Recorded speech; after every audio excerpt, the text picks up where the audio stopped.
Do you think Donald Trump's nominees will encounter any real resistance in the Senate? Let me know on Twitter @BrettBaer. You can use the hashtag Special Report, or on Facebook at facebook.com/BrettBaerSR. Time now for some analysis of what we've heard. Syndicated columnist Charles Krauthammer is in Washington tonight. Good evening, Charles. I want to start with the Jared Kushner announcement, and here's from the statement the president-elect put out. Jared has been a tremendous asset and trusted advisor throughout the campaign and transition, and I'm proud to have him in a key leadership role in my administration. He's been incredibly successful in both business and now politics. He will be an invaluable member of my team as I set and execute an ambitious agenda, putting the American people first. So the question is, does this become a problem, as he is his son-in-law? Well, I think if it's a problem, it's an invented problem. Look, the most famous case of appointing a close family member, of course, is Bobby Kennedy. There was a lot of consternation at the time. The brother of the president, Attorney General, was a pretty big job, very important, and he proved to be one of the great assets we know in the Cuban Missile Crisis. So I think we've become rather relaxed about it. An anti-nepotism law is to prevent the king from appointing all kind of incompetent relatives into sinecure. That's not the issue here. So there are conflicts. I think there are problems having to do with the businesses that Jared has, and the problem that he and other nominees to high positions could have with conflict of interest.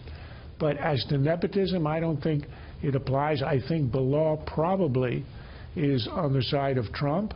We had Hillary, who worked on Hillary Care for her husband, and I think those rulings at the time, clearing her, made a precedent that says it's okay to use a close relative in high position. So I expect it's a one-day story. Yeah, I mean, the transition team and the legal team helping them suggest that that the president, when he's president, will have a lot of leeway, according to law, of who he appoints in the White House, not necessarily cabinet positions. What about the confirmation hearings? There will be this flurry, about 9 hearings in 3 days. Democrats suggesting that they already have a number of targets, including Rex Tillerson. Jeff Sessions starts tomorrow.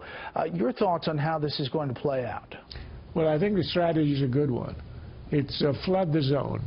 I think it's a very good idea, and you can count on a guy like Mitch McConnell, who is the master of procedure, to have all these nominees going through at the same time so that one story overlaps on the other, and rather than giving the Democrats a chance to hone in on one, to dominate the news with one, I think this is going to make it a lot easier. The Democrats are going to have to be careful.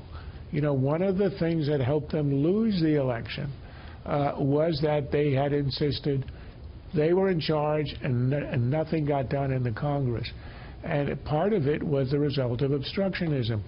They try to blame the Republicans for it, but if they are seen as doing nothing but trying to stop for the sake of stopping, to obstruct for the sake of obstructing, I don't think it's going to work. They really ought to choose 1 or 2 targets, 1 or 2 issues. I could think of Scott Pruitt, EPA.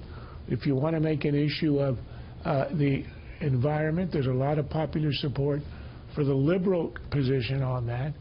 Go after that and make it the issue. If you're going to try to go after all at once, it's going to look insincere and pure politics as usual, and I think it will redound against the Democrats. And Democrats don't have the numbers because of Democrats. 2013, Harry Reid changing the rules, saying that 51 was the number, not 60, for cabinet appointees, nominees. I think the Republicans should start every session with an expression of gratitude to Harry Reid for having made this very easy. It was a mistake from the beginning to blow up the filibuster rule. Harry wanted to get some, particularly wanted to get some Democrats on the First Circuit Court of Appeals in Washington, and as a result, they blew up. They used the nuclear option, and it will now hamper them.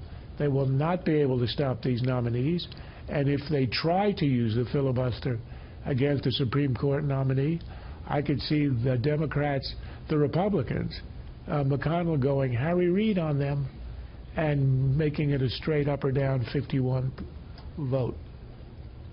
We will follow every element and timeline. Charles, as always, thank you.